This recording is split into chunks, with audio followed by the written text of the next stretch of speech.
I love our state, but it's always despite our politics, never because of it. It's always like, man, I love Illinois, I hate our politics. Well, I think to myself, what could it look like if we actually said we love our home because of our politics? We are the land of Lincoln. We should be able to say that, but we've gotten so far away from that. And I think it's going to take a group of patriots, a group of people who say enough is enough. We love our home enough to step up and actually enter into our terrible mess of a politics and make it better. And so for me, that's, I grew up working on a farm. It wasn't a campaign slogan to come up with faith, family, service. It's like, these are the values I grew up with in Central Illinois, the ones that I want to live my life by and have been trying to live my life by. And so my Christian faith drives everything. And for me, I really, truly believe if we're going to save Illinois, the number one most important thing we can do is deepen our relationship with God. I think we have to get back to deepening that relationship as a number one thing. And as Abraham Lincoln would say, with firmness in the right as God gives us to see the right. It starts with our ability to deepen that relationship. And so my family, I grew up one of 8 kids. My wife and I now have 5 children. And so I'm 37. My wife just 2 months ago had our 5th child. His name is Will. He's named after my grandpa, who is my hero. And my grandpa Sullivan, he got to play baseball with the St. Louis Browns back in the day. And but that's not why I looked up to him. I looked up to him because he was married to my grandma for over 50 years.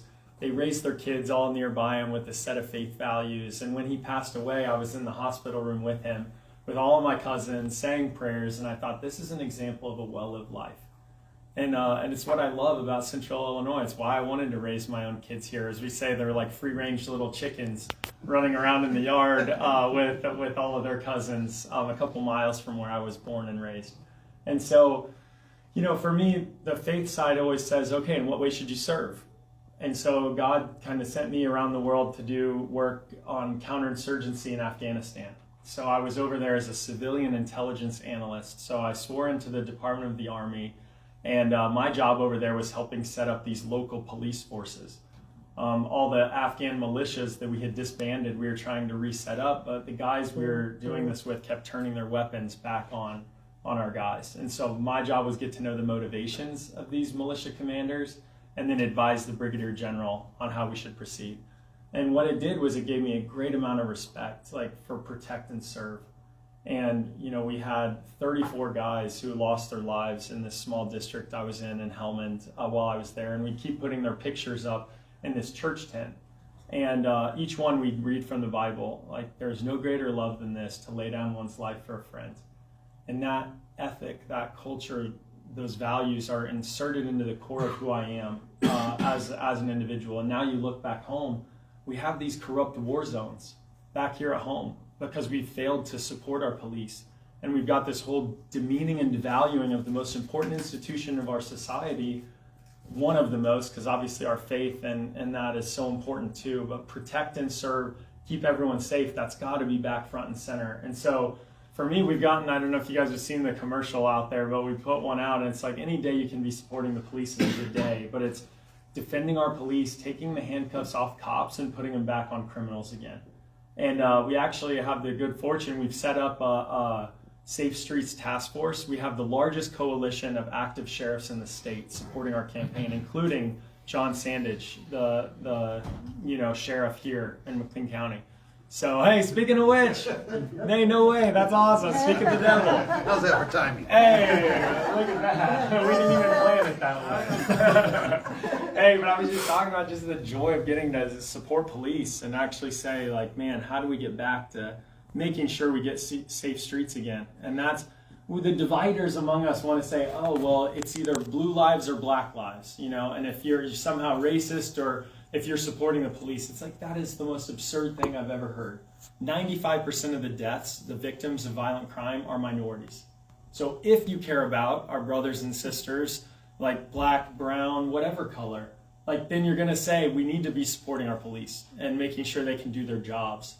And so, I'm excited to get back to being I want to be the most pro-law enforcement state in the nation. And it's really, we have amazing, law enforcement in our state. We just have to let them do their job.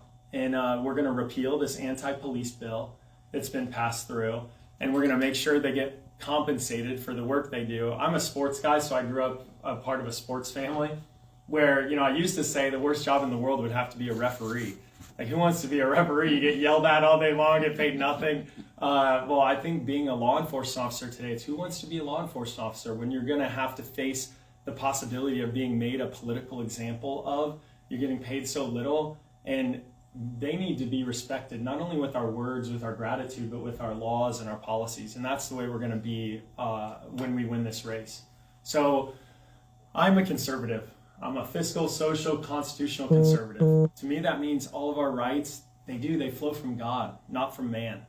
And whenever those rights get infringed upon, we have to push back and step up. So we need to be pro-First Amendment. Enough with this woke cancel culture invading into our society where they're trying to take Abraham Lincoln's name off of school buildings. I'm Lincoln's New Salem. My daughter's name is Lincoln. I'm very clearly on the other side of that one. Pro-Second Amendment. I have an M9 Beretta, the same model of weapon that I carried over in Afghanistan to protect my family back home. We need to void the FOID card. Like, it's these unnecessary hoops they make legal gun owners jump through when we are not causing the problem. Look at Chicago. Some of the most strict gun laws in the nation, and what good is that doing them? So we need to get rid of the FOID card in the state of Illinois. Next up, pro-life. We're pro-life. And I got to say this morning with Kat, but it's like we're becoming the abortion destination capital of the Midwest.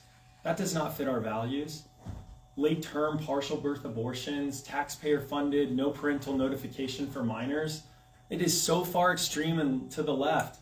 We have to come back in line with our Midwestern values, and that means we push back and fight for the unborn. That's the reason why my wife and I do foster care, is we want to live these values rather than just talk about them. And a lot of politicians love to do that. Say one thing, do another. That will not be me. We are also pro parents in the schools and education. Right now we have this 2/3 of our kids are not reaching grade level standards in math, science, English.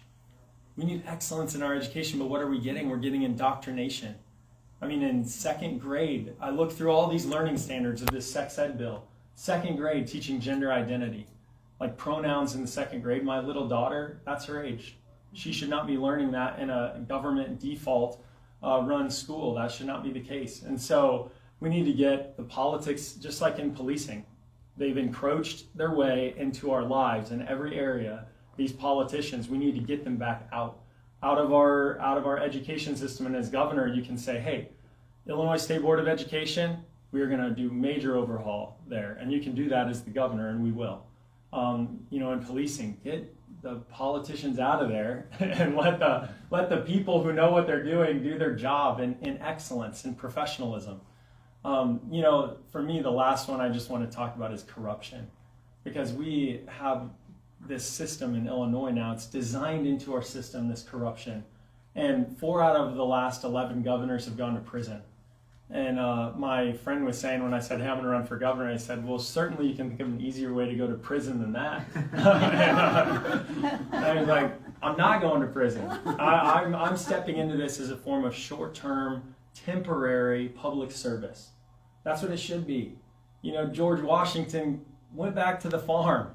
Like, quit having this be a career people want to make for themselves in politics. Let's move it back, put in term limits. It also should not be a pathway to a lucrative lobbying career. Because right now, that whole, revolving door between, let me go into the legislature so then now I can lobby my friends and make a bunch of money doing it. No, that should not exist. We proposed, Florida has a 6-year ban on this legislator turned lobbyist. Well, we want the strongest ban in the nation of at least 7 years between the two. Right now, you can retire, the very next day go in and lobby the General Assembly. And that's what people are doing. It's wrong, and that's why we've got this system we have to change.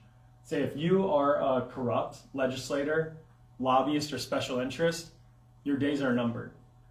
We're going to change things in the state of Illinois. We're going to go from being the most corrupt state in the nation to an actually virtuous state. We're going to have a government that actually does the right thing and is not corrupt.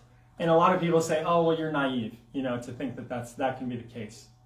I'm not naive. A lot of that naivete was stripped away in Afghanistan. It was stripped away in the work I was doing to try to create jobs and grow the economy in some of the poorest countries on earth where we had good success. Like, we are going to have success in this. And it's not going to be because of me. It's going to be because of a group of us who are willing to come together as patriots and say enough is enough. We're going to save our home that we love. And we're all going to step up together and change it and be a next generation of moral leaders to step in and do that. And so I just appreciate everyone being here. And the last question I want to ask before we open it up to questions, I want to ask you all a question. Are you ready to fight with us to save our home? Absolutely. All right. Amen. Great.